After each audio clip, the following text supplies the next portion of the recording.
It is much worse than the public is being told. Much worse. But what I've realized in the last 30 years is we all got it wrong. We continue to underestimate the speed of climate change because we continued in our hubris not to understand the subtle feedback loops that trigger the next stage. It's moving so much faster than we thought. Because it's that very logic that is destabilizing our climate system. It's the same narrative of profit before all else. And only when we're able to build a coalition that is as broad as the resistance to this economic model is, will we be able to live up to the challenge of this historic moment. I think that the real opportunity right now is that a huge number of people know that this economic system is failing, but all they know how to do is just say stop. All they know how to do is say, okay, we don't want these cuts. We want to just protect the status quo. And that's not enough. That isn't enough to galvanize a new economy. But I think what could be enough is taking all the incredible knowledge that is coming out of green design, of ecological thinking, that is creating all of these models, none of which are being taken to scale, but that shows that actually we can do this. And the research that shows us that when we invest in renewables, particularly decentralized renewables, in energy efficiency, in public transit, it creates 7 to 8 times as many jobs as investing that dollars in the old fossil fuel infrastructure. People are just protecting what it is that they have, but the power that the climate movement can bring to that discussion is say we can create an economy with better jobs, with more security, if we fight for the world that we need. In fact, the only world that will keep us healthy and safe.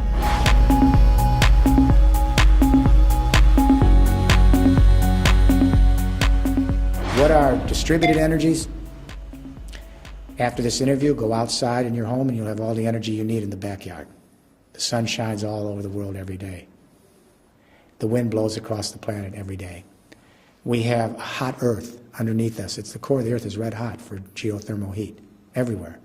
We have garbage that can be recycled energy. We have rural agricultural and forestry waste into energy. Wherever you have your water, you can have hydroelectricity. The ocean tides are coming in every day, energy. So we have what we call distributed energies, renewables. They're found in every square inch of the water and land mass of this planet. So we have to think distributed. And the way to do that is pillar 2. And that is everyone listening to this should imagine that their building they're in right now becomes a power plant. I'm talking about every home, office, factory, technology park, every single building in this world in 30 years is converted to a partial power plant.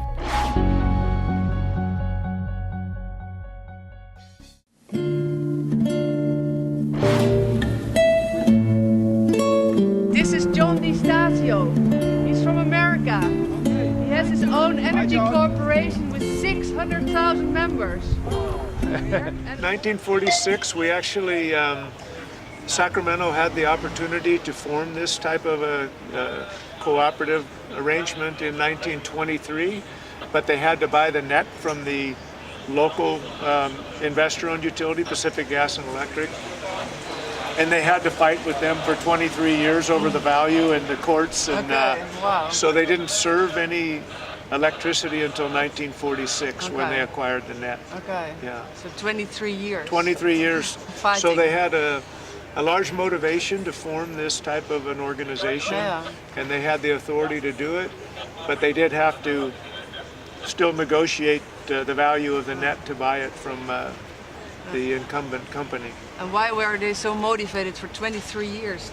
Because I think there was a concern that the investor-owned utilities at that time were so large that they wouldn't be responsive to the interests of local communities and what they wanted to do. And Sacramento was, they were very independent and they wanted to have their own destiny in their hands. They didn't want a very large company that they didn't think would necessarily pay attention to their interests.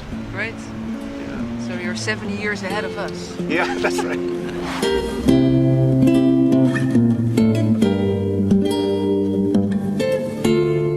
And then my last question is about electric cars. Yeah. Because you have 1,000 We have about 1,000, not Teslas. Not all Tesla.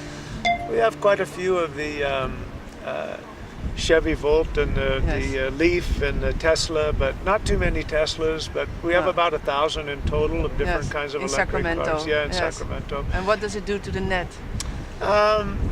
So far, we established a cooperative relationship with both the car dealers and the local Department of Motor Vehicles, so that every time there's a new vehicle that comes in, we send the owners a welcome kit, and we establish a relationship with them, and so.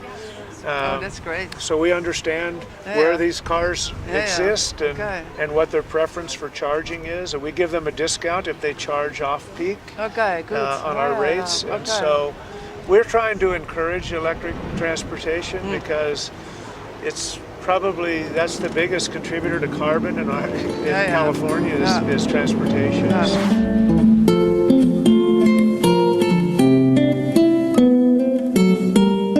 So you say, So I'm saying if you could invest in energy efficiency measures, or you could invest in renewable energy that you got a return on, and you could pay back that fund Yes. and keep it revolving. Yes.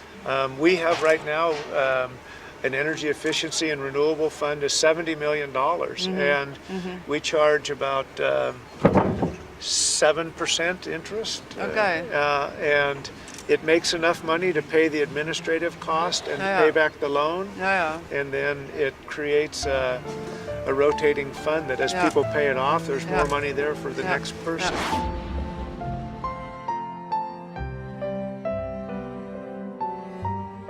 So I do believe that deadlines help. And we have reached our deadline. We're like the kid who's asked for extension after extension after extension on their term paper. We've tried to massage the numbers. No, we're going to start. We backdated it. We changed the start time. We've lowered it. We've massaged the numbers. But time is up.